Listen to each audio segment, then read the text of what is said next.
So back to the workspace, and now I'm going to be working with the dimension tables, 002. So I want this dimension table here, the dates, and also the country and regions. And just so you guys know here, we're going to be fetching the data, the fact table from Silver, and then creating the dimension tables out of it. Okay, so starting the transformation, like I said before, one fact table to dimension tables, perimeter cell.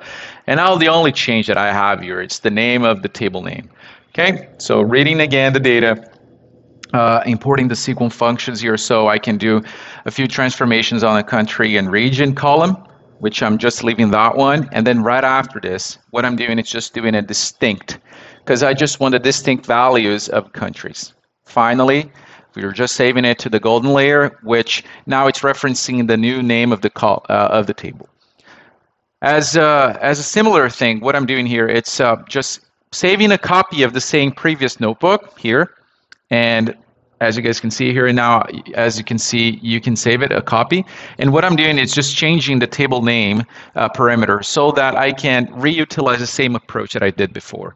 Again, importing SQL functions, now replacing the name of country to date, and date again, as you can see in this cell here, and doing a distinctive dates, and then displaying the data frame.